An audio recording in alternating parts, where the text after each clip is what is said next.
Չէ, եթե ունենք խաղաղություն, խնդիր չկա դրանում, բայց եթե կողմերից մեկը չի ուզում խաղաղություն, կողմերից մեկը անընդհատ նոր նախապայմաններ է առաջադրում, իսկ այդ նախապայմանները առաջադրելը արդեն նշան է, որ չի ուզում խաղաղություն, որովհետև սա էլ պետք է լինի, սա էլ պետք է լինի, սա էլ պետք է լինի։ Հիմա ո՞րն է Հայաստանի ապագայի նկատմամբ տեսլականը։ Մինչև ուր զիջել։ Եթե չենք զիջում, Ադրբեջանը շարունակում է կարևորը, բայց ես մի պահի պետքա շատ լրջորեն։ Զիջման մասը։ Ինչն ենք զիջել, մի հատ ասեք։ Տեսեք, եթե Ադրբեջանը նոր նախապայմաններ է առաջադրում, նկատի ունեմ այդ նախապայմանների մի մասը սկսենք կատարել, դա զիջում է լինում, չէ՞, էս արեք։ Հետո Ադրբեջանը նոր նախապայմաններ է առաջադրում։ Մի րոպե կներեք, էլի։ Հիմա այս իմ նկարագրածի մեջից մենք ինչ ենք զիջել կամ էդ էլ է շատ կարևոր խոսակցություն։ Այդ զիջումների թեմային պետքա շատ լրջորեն վերադառնանք։ Շատ լրջորեն վերադառնանք եւ ընդ որում սկսած 2020 թվականից եւ նրա նախորդող շրջանից, որովհետեւ զիջել ենք ինչը, որովհետեւ սկսած Լեռնային Ղարաբաղից,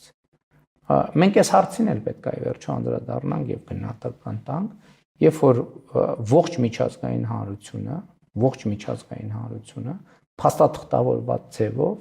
Լեռնային Ղարաբաղը ճանաչել է եւ ճանաչած է եղել ողջ ընթացքում որպես Ադրբեջանի մաս։ Մենք այս իրադրությանը պետք է գնահատական տանք։ Այս շատ կարևոր ֆունդամենտալ խոսակցություն է, եւ այս ֆունդամենտալ խոսակցության մասին է իրականում նաեւ իրական Հայաստանի գաղափարախոսությունը։ Որովհետեւ նույն գիրանց ոսկեպար հատվածում ինչ ենք զիջել, մենք որևէ բան զիջել ենք։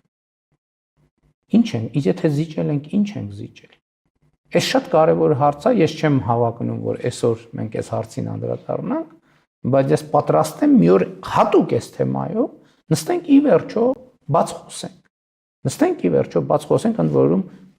հանրային հանրության հետ եմ պատրաստ ես այս քննարկումը ունենալ։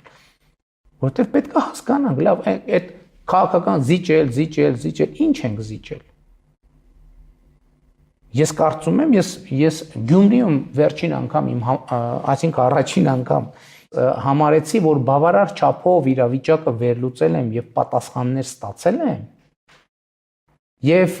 այդ առումով ինքս ինձ իրավունք վերապահեցի բարձրաձայնել մի նախադասություն, որ այո, մենք շատ կորուստների միջով ենք անցել, բայց մենք պետք է արձանագրենք նաեւ թե ինչ ենք ձեռք բերել։ Մենք ձեռք ենք կամ ինչ ձեռք բերելու ճանապարհին ենք մենք։ Ես միանշանակ ասում եմ, ես 7 տարի վարչապետ եմ, չէ, արդեն Հայաստանի Հանրապետության։ Ես եւ այսօր ասում եմ, որ իմ կարծիքով եւ վստահ եմ դրանում, որ Հայաստանի Հանրապետությունը այսօր շատ ավելի անկախ եւ ինքնիշխան պետություն է։ Այն բոլոր ինչ որ մենք անվանում ենք, որ չզիջման շրջան, այդ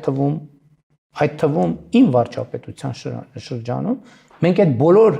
ժամանակաշրջանում զիջած ենք եղել մեր ունեցած ամենակարևորը, մեր ինքնիշխանությունը, մեր անկախությունը եւ մեր պետականությունը։ Պետք է հասկանանք, ի վերջո, պետք է մենք մեզ հետ մի անգամ խոսենք այս ամեն ինչի մասին։ Հետևաբար ասեք ինչն ենք զիջել։ Ես պատրաստ եմ տող գնալ։ Իսկ այն որ ես ասում եմ կորուստ, այո, մենք կորուստներ ունեցել ենք եւ առաջին հերթին նկատի ունեմ մեր նահատակներին, որոնք անվերադարձ զրկվել են իրենց կյանքից, բայց մենք պետք է հասկանանք նաեւ, էս էլ է շատ կարեւոր։ Ես ինքս ինձ հարց եմ տվել։ Լավ, ինչի համար զոհվեցին այդ տղաները։ Եվ ինքս ինձ համար գտել եմ այդ հարցի, ոչ թե գտել եմ, ոչ թե ստեղծել եմ, հորինել եմ, այլ եկել եմ այդ հարցի պատասխանին։ Անկախության համար, ինքնիշխանության համար, պետություն ունենալու համար, պետություն ունենալու շանս ունենալու համար, խաղաղության համար։ Այն ժամանակներում, որ մենք չենք զիջել, մենք չենք ունեցել ոչ միայն խաղաղություն, այլև խաղաղություն ունենալու շանս։ Մենք չենք ունեցել պետություն ունենալու հեռանկար։ Եվ Այն առաջարկները բանակցային, որոնք 2018 թվականի դրությամբ սեղանին դրած են եղել։ Իրականում ես ասել եմ ինչ որ ձևով, հիմա էլ կրկնեմ, դրանք ոչ թե Լեռնային Ղարաբաղի մասին են եղել, այլ դա Հայաստանի ինքնիշխանությունը եւ անկախությունը եւս մի աստիճանով նվազեցնելու մասին են եղել։ Այն թոկը, որի մասին ես խոսել եմ ազգային ժողովի ամբիոնից, այդ թոկի եւ բանը եւ քփությունը, այսինքն թոկը վզից կապած, այդ գոտին ավելի նեղացնելու եւ պարանի երկարությունը ավելի կարճացնելու մասին են եղել։ Քաղաքացիական պայմանագիր կուսակցություն